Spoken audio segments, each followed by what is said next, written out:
Hello friend, the constitution of India article 16 अनुच्छेद 16। आज हम बात करेंगे भारतीय संविधान के अनुच्छेद 16 की।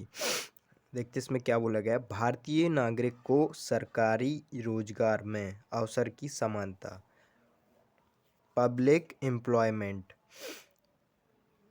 भारतीय नागरिक को सरकारी रोजगार में अवसर की समानता, पब्लिक एम्प्लॉयमेंट में अवसर की समानता, इक्वालिटी ऑफ अपॉर्चुनिटी का अधिकार प्रदान करता है। यह मौलिक अधिकारों के अंतर्गत आता है। इसमें मेन जो बोला गया, इसमें बोला गया कि भारतीय नागरिक जो हैं उनको सरकारी रोजगार में समान अवसर प्रदान करे जाएंगे। उनके साथ इसलिए भेदभाव नहीं किया जाएगा कि वो किसी जाति, किसी दूसरे धर्म से हैं या फिर किसी दूसरे लिंग से हैं या फिर कोई अन्य कारण। सरकार के द्वारा जो रोजगार हैं उनमें समान अवसर भारतीय नागरिकों को प्रदान किए जाएंगे। अनुच्छेद 16 के अनुसार मुख्य प्रावधान क्या क्या किए गए हैं। पहला है समान अवसर का अधिकार। राज्य के अधीन किसी भी पद या नियुक्ति के संबंध में सभी नागरिकों को समान अवसर प्राप्त होगा। मतलब जो बताया गया है कि राज्य के अधीन किसी भी पद, कोई भी सरकारी पद है, उसमें नियुक्ति के संबंध में सभी नागरिकों को समान अवसर प्राप्त होगा। वो किसी भी जाति, धर्म, लिंग, किसी भी रोजगार, किसी भी जन्म स्थान से आते हों, बस राज्य उस नियुक्ति के लिए, उस पद के लिए जो योग्यता है वो उनमें होनी चाहिए बस। दूसरा पॉइंट यहाँ पे है, दूसरा पॉइंट है भेदभाव का निषेध। राज्य किसी भी नागरिक के साथ केवल धर्म, जाति, वंश, लिंग, जन्म स्थान या निवास के आधार पर भेदभाव नहीं करेगा। इसमें कहा गया है कि कोई राज्य किसी भी नागरिक के साथ यदि वो किसी अलग धर्म से है इस कारण से उससे भेदभाव नहीं करेगा, उसकी जाति कोई अलग है इसलिए नहीं करेगा, या फिर वो अलग वंश से आता है, या फिर लिंग वो महिला या पुरुष है इस कारण से, जन्म स्थान या फिर उसका जन्म रूरल एरिया में हुआ है या फिर विकसित क्षेत्र में हुआ इस कारण से भेदभाव नहीं करेगा, निवास उसका। निम्न आधारों पर राज्य किसी भी नागरिक के साथ भेदभाव नहीं कर सकता, आदि के आधार पर भेदभाव नहीं करेगा। थर्ड पॉइंट है निवास के आधार पर अपवाद। संसद किसी राज्य या केंद्र शासित प्रदेश में निवास के आधार पर कुछ पदों के लिए विशेष प्रावधान कर सकता है। ठीक है, इसमें सीधा सीधा ये बोला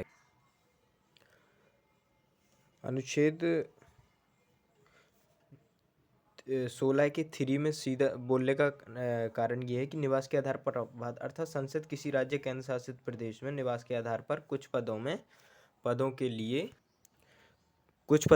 विशेष प्रावधान कर सकती है। फोर्थ पॉइंट इसमें ये है कि आरक्षण का प्रावधान। राज्य उन पिछड़े वर्गों के लिए जो राज्य की सेवाओं में पर्याप्त रूप से प्रतिनिधित्व नहीं रखते, आरक्षण की व्यवस्था कर सकता है।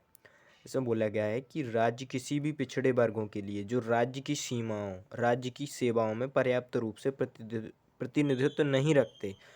पर्याप्त रूप से प्रतिनिधित्व नहीं रखने का मतलब है कि वो इतने सक्षम नहीं है कि वो राज्य की सेवाओं में प्रतिनिधित्व कर सकें, उनके लिए आरक्षण की व्यवस्था कर सकती है ताकि समानता हो सके, पिछड़े वर्ग और सामान्य वर्गों में समानता हो सके। उसके बाद फोर्थ ए में बोला गया है पदोन्नति में आरक्षण। राज्य अनुसूचित जाति व अनुसूचित जनजाति के लिए पदोन्नति में आरक्षण दे सकता है।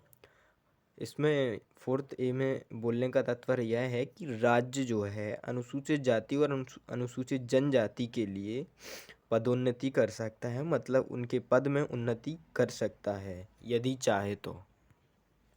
उसके बाद फोर्थ भी है बैकलॉग रिक्तियाँ। इसमें बोला गया है कि आरक्षण पदों की जो रिक्तियाँ पहले से खाली हैं उन्हें अलग से भरा जा सकता है। जो आरक्षण पदों के लिए जो भी सीटें खाली हैं उन्हें अलग से भरा जा सकता है। और 16 का फिफ्थ पॉइंट ये है धार्मिक संस्थानों के पद।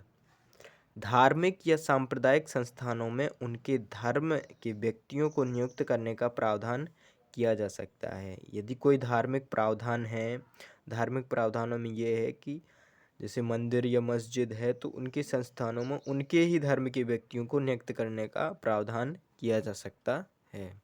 Thank you. अनुच्छेद 16 में सीधा सीधा बोलने का तात्पर्य यह है कि राज्य व्यक्तियों को समान अवसर प्रदान करेगा सरकारी संस्थानों के पदों में। उनके साथ इस आधार पर भेदभाव नहीं कर सकता, केवल इस आधार पर भेदभाव नहीं करेगा कि वो किसी अन्य जाति से हैं या किसी अन्य धर्म से हैं या फिर उनका क्षेत्र अलग है, उनकी भाषा अलग है। इस आधार पर उन्हें उन पर सीट के लिए भेदभाव नहीं कर सकता है। Thank you so much.